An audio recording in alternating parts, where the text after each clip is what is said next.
இன்றைக்கி நம்ம vegetable bread எப்படி பண்ணுறதுன்னு பார்ப்போம். லஞ்ச் பாக்ஸில் வச்சு கொடுத்துட ரொம்ப நல்ல ரெசிபி இது. இதுக்கு என்னென்ன பொருள் வேண்டதை பார்ப்போம். வெஜிடபிள்ஸ் வந்து உங்கள் சாய்ஸ் தான். நான் கேரட் 3/4 கப்பு, பட்டாணி 1/4 கப் எடுத்திருக்கேன். இது வந்து ஸ்வீட் கார்ன் 3/4 கப் எடுத்திருக்கேன். ஒரு பெரிய வெங்காயம், குடமிளகாய் வந்து 1/4 கப் எடுத்திருக்கேன். தக்காளி சாஸ் ஒரு 4 ஸ்பூன் எடுத்துக்கோங்க. இது வந்து 1/2 ஸ்பூன் வரமிளகாத்தூள், 1/2 ஸ்பூன் கரம் மசாலா தூள். காரம் கூட வேணும்னா இன்னும் கொஞ்சம் வச்சுக்கலாம்.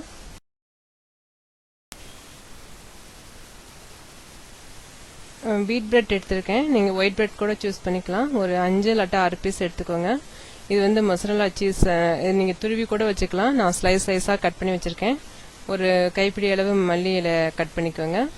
இப்போது தண்ணி நல்லா கொதிக்க வச்சுருங்க. கொதிக்க வச்ச தண்ணியில் இந்த ஸ்வீட் கார்னையும் பட்டாணியும் போட்டு ஒரு 3 நிமிஷத்துக்கு மட்டும் வேக விட்டுருங்க. ஏன்னா இந்த பச்சையாக சாப்பிட முடியாது, சும்மா வதக்கி விட்டு மட்டும் இதை சாப்பிட முடியாது, கொஞ்சம் வேக வைக்கணும். அதனால் 3 நிமிஷத்துக்கு வெந்தால் போதும்.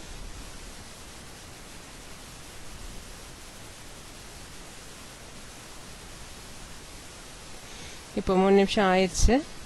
இது நல்லா வெந்துருச்சு. இதை இப்போ தனியாக எடுத்து வச்சுக்குவோம். தண்ணியெல்லாம் வடிச்சுட்டு தனியாக எடுத்து வச்சுருங்க. இப்போ பாத்திரத்தில் 1 ஸ்பூன் எண்ணெய் ஊற்றிக்கிட்டு மற்ற காய்கறியெல்லாம் வதக்கிடலாம். முதல்ல வெங்காயத்தை போட்டு வதக்குங்க. வெங்காயம் நல்லா செவந்து வர்ற வரைக்கும் வதக்கணும். இப்போது கேரட் சேர்த்துருக்கேன். வெங்காயம் வதங்கிடுச்சு, கேரட் சேர்த்துருக்கேன். அதோட குடமிளகாய் கூட சேர்த்துக்கலாம். இதை ஒரு 2 நிமிஷம் வதக்கி விட்டுருங்க. நல்லா வதக்கியாச்சு. இப்போது மசாலா தூள், அதாவது மிளகாத்தூளும் கரம் மசாலா தூளும் சேர்க்குறேன். உப்பு சேர்த்துக்குங்க. இந்த காய்கறிக்கு வேணுங்கிற அளவு மட்டும் ஒரு 1/2 ஸ்பூன் அளவு சேர்த்துக்கோங்க. இப்போது ஆல்ரெடி குக் பண்ணி வச்சுருக்கோம் இல்லையா, அந்த பட்டாணியும் சோளத்தையும் சேர்த்துருங்க. சோளம் ஏற்கனவே வெந்துருச்சுன்றதுனால நீ இறக்கிடலாம். இறக்கி மல்லியில் போட்டு கிண்டிடுங்க.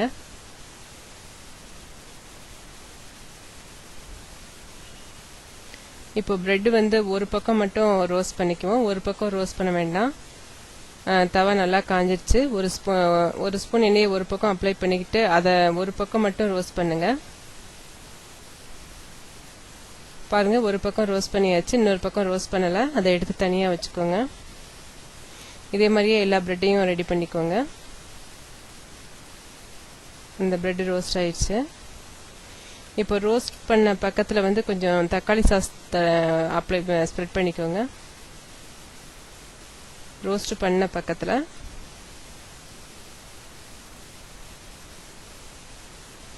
ரோஸ்ட் பண்ணாத பக்கத்தை நம்ம மறுபடியும் தவாவில் வச்சு ரோஸ்ட் பண்ணுவோம். இப்போ காய்கறி எடுத்து அதில் பரப்பிக்கோங்க. இது மாதிரி எல்லா ப்ரெட்டையும் ரெடி பண்ணிக்கோங்க. இப்போ வந்து இந்த சீஸ் இருக்கு இல்லையா, அதை மேலாக வச்சுருங்க, அடுக்குனாப்பில் வச்சுருங்க. கேப் இல்லாமல் வச்சிங்கன்னா இன்னும் கொஞ்சம் நல்லாயிருக்கும். ஏன்னா இது வேகும்போது இந்த சீஸ் உருகி வெஜிடபிளோட ஒன்றா சேரும்.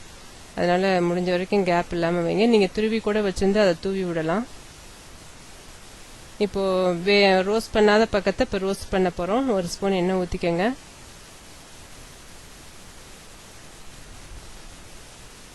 மேல் பக்கம் ரோஸ்ட் பண்ணியாச்சு, அதில் காய்கறி இருக்குது. அடிப்பக்கம் ரோஸ்ட் பண்ணலை.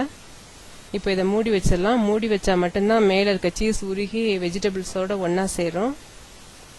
இப்போ இன்னொரு ப்ரெட் எடுத்து ரோஸ்ட் பண்ண பக்கம் வந்து சீஸோடு இருக்க மாதிரி மூடிடுங்க. இப்போ இந்த பக்கத்தில் மேல் பக்கத்தில் கொஞ்சம் எண்ணெய் ஊற்றி அதை திருப்பி விடுங்க. இப்போ அடிப்பக்கமும் ரோஸ்ட் ஆயிரும். இதை மூடி வச்சுருங்க. சீஸ் வச்சுருக்கிறதுனால மூடி வச்சா தான் அது உருகி ஒன்றா சேரும். இப்போது இந்த வெஜிடபிள் ப்ரெட் ரெடி ஆயிடுச்சு. இதை லஞ்ச் பாக்ஸில் வச்சு விட்டிங்கன்னா குழந்தைங்க ரொம்ப விருப்பமாக சாப்பிடுவாங்க. இதை நீங்கள் செஞ்சு பாருங்கள். செஞ்சு பார்த்துட்டு எனக்கு உங்களோட கமெண்ட்ஸை சொல்லுங்கள். தேங்க்யூ.